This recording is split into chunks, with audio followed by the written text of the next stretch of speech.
Donk Nation, Jax and Janet's greetings and welcome to your Daily Dose of Donkey with Ginger. It's your boy, the Viking Donkey, bringing you the first episode of Nonsensical Steelers Talk for the year of 2025.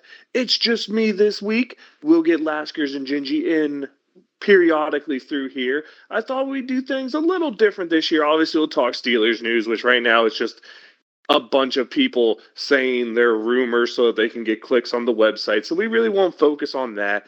But I thought it'd be cool to start getting a lot of lists established here, started doing a lot of ratings in the show, because that seemed to be the content that was most like last off seasons when we debated where people should fit. And I thought a fun spot to start and maybe some of the lists will be bigger. They'll be top tens instead of this. But we're going to focus this week on a top five list for the Pittsburgh Steelers all-time best tight ends. Now, there are some guys who are going to have the chance to move up the list, newer guys on this team. You have Pat Freiermuth, Darnell Washington, maybe Hayward or Pruitt, or just added Parham. Donald Parham just got signed this week. Maybe he's a guy that has a chance to move on to this list.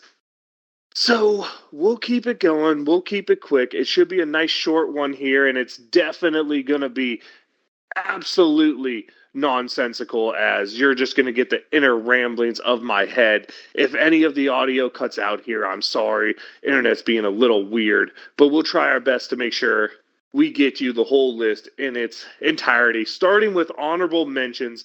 And to me, Steelers tight ends, the most memorable in my mind. I don't think he deserves on the list because he's more like in that Jesse James tier of guys in terms of longevity of career with the Steelers and not overly huge impact. But Vance McDonald, watching the way he played, how physical he was, watching him stiff arm Chris Conti into IR, those are just plays that stick in my head. And if I'm talking Steelers tight ends, Vance McDonald is without a doubt one of the dudes who comes to mind. Thank you, San Francisco, for letting him spend, 4 years of his career here in Pittsburgh starting in 2017. Only had 117 catches for 1,170 yards and 8 touchdowns over his short time here. But to me, one of the most impactful names on this list. Now we get to one that's maybe a little decisive here, because I'm going to start with Pat Freiermuth in the 5 spot. I mean, very similar to the other Penn State tight end we had who started here, Jesse James. The numbers aren't great yet. Had a good season in there, but just seems to make plays that you remember for the wrong reasons, is why I mentioned Jesse James. Of course, I'm talking about the no catch against the Patriots for James. For Freiermuth, we can talk about all the times he comes up a yard short, the drop in the game against the Chargers, the drop in the fumble in the overtime game against, I believe it was Detroit, that led to the tie. I mean, he's a guy that just comes up short, but he's a guy whose career numbers are starting to climb up there. One of the better receiving options, since a lot of the older tight ends were almost purely blockers, and you'll see that come up later. But Freiermuth right now, he's 4 years in, he has 220 catches, 2,190 yards, 18 touchdowns. Never really had the season of the guy who I have right above him, which is another short-term Steeler, number 4, Eric Green, or excuse me, yeah, number 4 is Eric Green. He came in the early 90s. He spent 5 years with the Steelers, had 198 catches, 2,681 yards, and 24 touchdowns. A lot more of an explosive receiver than Freiermuth was. Also, a guy who had a 900-yard season at one point. So I think these two guys are good to talk about in unison with each other. Eric Green, of course, had one more year with the Steelers, although I think it was really a injury shortened one of those. So about similar numbers through 4 years. Of course, Freiermuth, a guy who has a chance to really climb this chart. But to me, Freiermuth is one of the worst pass blocking Steelers tight ends ever. Eric Green was like, 6'5", 280. Eric Green was a huge dude with some speed and some explosiveness. If I remember seeing some of the highlights correctly, of course, I don't remember watching him play. A little too I'm a little too young for that. I was just a little baby when he was playing for the Steelers, so we have that going. But I think those two guys there, the way we look at it is they're shorter term careers, more pass catching oriented guys in terms of it. We get to number 3. You have to throw a shout out to a guy who was in Super Bowl teams and had a long career. That's Benny Cunningham. I believe he was a first round pick as well, just like Eric Green. Spent 10 years with the Steelers starting in 1976. Career, he's caught 202 passes, 2,879 yards, and 20 touchdowns. So you see the pass catching numbers per year here has really dropped down, but an era where tight ends weren't overly used as wide receivers like they are now, you have to judge them a little different. And he had a good long career with the Steelers, saw success with the Steelers. You have to put a guy like that in there. And then we get to number 2, and this is where I say that tight ends have changed so much because the Steelers, man, you grew up in my generation, you knew who Mark Bruner was. He was that big guy setting the edge all the time, not much of a pass catcher. Don't think he ever even broke 400 yards in a season, but pseudo extra offensive lineman. That's what teams do now with what would be his position, although he was on the field every play. He's just that big blocker, man. He was, you could throw him the ball. You really didn't want to, but he set up those Steelers good running attacks, played through maybe a little bit of downtime there. What was it, 9 years with the Steelers starting in 1995, I believe. I got to give it to the guy I remember as what a tight end is in terms of blocking and being able to hold the line of scrimmage. And really, he essentially was just an offensive lineman, and he was a good offensive lineman. Undersized a little bit for that, but everything the Steelers needed at his time.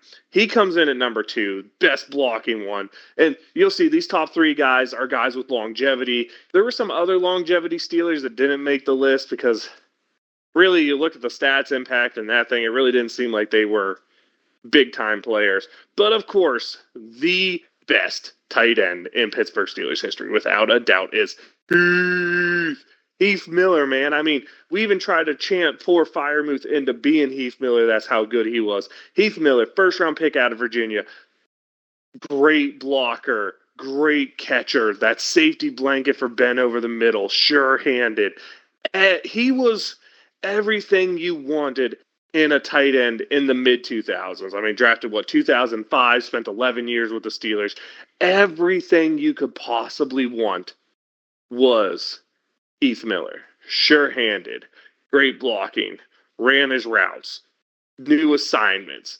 When the plays went crazy because Ben's playing backyard football, find the space in the middle of the field. That security blanket, those big catches, 592 of them, 6,569 yards. I mean, he's 4,000 yards higher than almost any other tight end in Steelers history. Caught 45 touchdown passes. He's good for 600 yards, 5 touchdowns a season. Great blocking, not a liability in run support. That's the type of tight end that Steelers football is built around.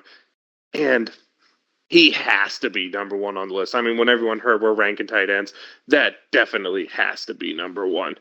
So there's my list. I'll try to get Gingy and Lasker's list next time to make sure, and maybe even their tight end list, see if we're very similar.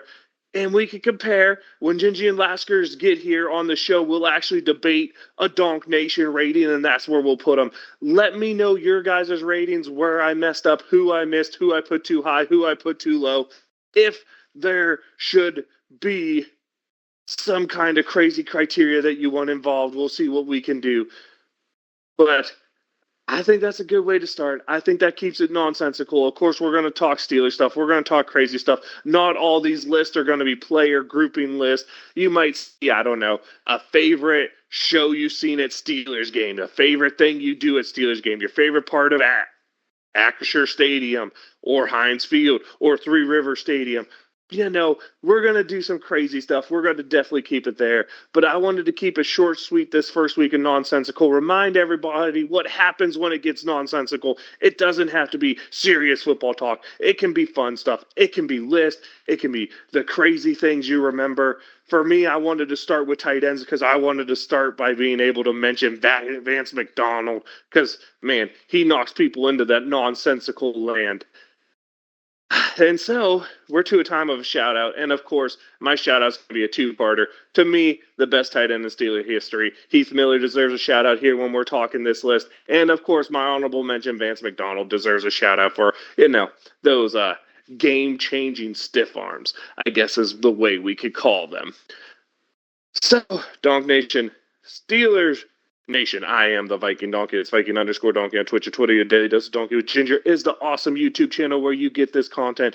Be sure to tune in. I'll try my best to get all sorts of guests. If I can't get Laskers, I can't get Gingy, maybe I'll bring in one of the kiddos. Maybe we'll bring in Zoidie or anyone else who wants to do something crazy in here, and we'll nonsensical it with them.